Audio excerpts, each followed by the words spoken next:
Thank you for connecting with me in this space, across timelines and across the world. I'm deeply grateful that technology can bring us together in ceremony and in teachings and in sharing, no matter where we are. It is indeed a great blessing. Today I'm going to be talking about entering into ceremony and what that means. But before we do that, I'd like us just to take a few moments to have a deep breath, a few breaths.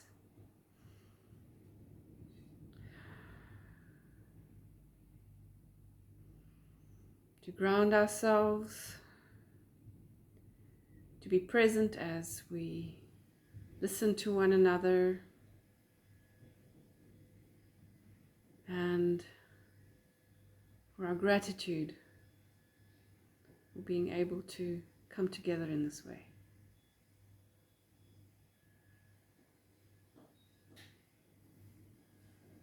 So, entering into ceremony, what does that mean? Ceremony is a holy act and has a power of its own. As an animist, I know that ceremony is an actual being. It lives and has a function in the world. Ceremonies are portals into non-ordinary reality, and they offer opportunity for powerful transformation. The thing that people don't realize is that transformation isn't necessarily all about those wonderful feelings of love, kindness, and transcendent moments. Those are definitely there. But that ceremony will often bring that other thing that we prefer not to look at, our shadow. And now you may say, oh no, not that again. Yes, that. Because our shadow is the compost of many beautiful things that can grow from. It is the dark that holds the seed before we germinate. And I'm sure that you've heard of the saying, no mud, no lotus. Ceremony asks that we all enter with beginner's mind. Even if we've been doing the same ceremony over and over again. I take the example of me having been part of Dance to Heal the Earth for 4 years in a row. And each time it was anew. I had done it before, but sure as not, it was new. Therefore, because of this, because of our beginner's mind, a great deal of humbleness has to be highly present. In the Isikasa traditions, we're asked to be on our knees, physically, in front of the ceremony. The ceremony is the teacher.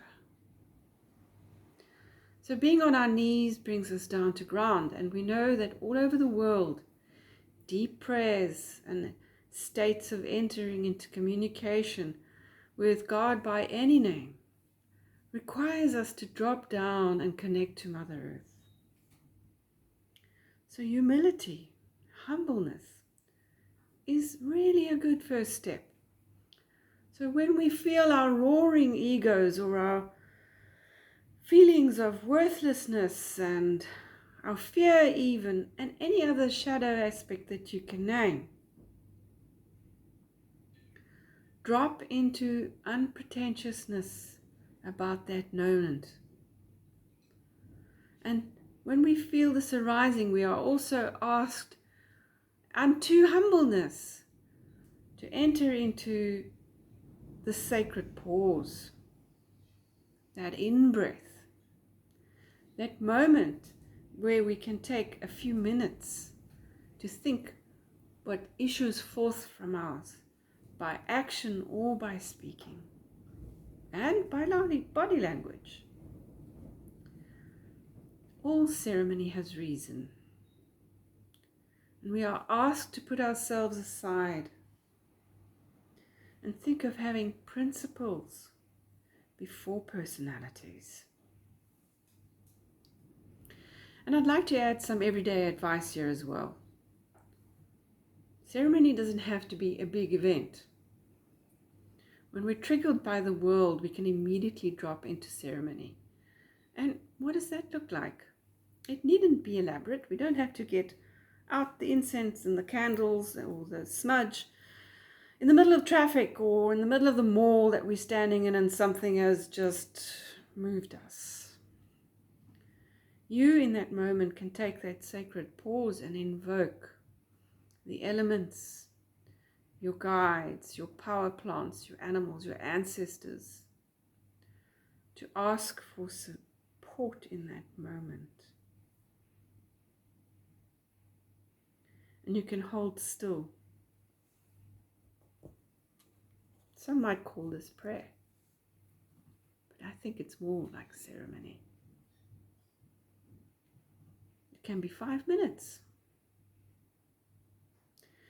Things that happen to us are arrows that are constantly asking us to connect to all that is, to our planet, to Mother Earth, to Great Spirit. All that is, all of creation. They are arrows pointing us to a direction that asks us to take a higher moment for a moment to be out of our personality states and instead in a place of humbleness. So take all opportunity to enter into sacred pause. This can also be like you lighting a candle on your altar and taking some time to say some words of support and to say some words of invocations, of powerful manifestations that you wish to make. You could even do this beneath the tree. There's always opportunity for us to step into this holy moment. There's always opportunity. Thank you for listening.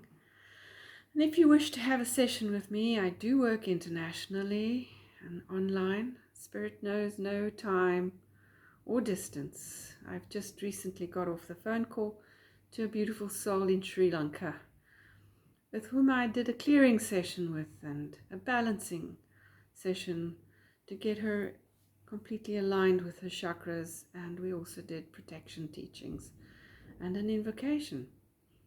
So if you want me to do anything with you, you can connect with me with my email, and that is info@rightrelation.org. And I always say this wrong, info@right-relation.org. It'll be in the blurb below as well. Thank you for taking the time to listen to me. And thank you to Great Spirit for this opportunity to share. And so it is.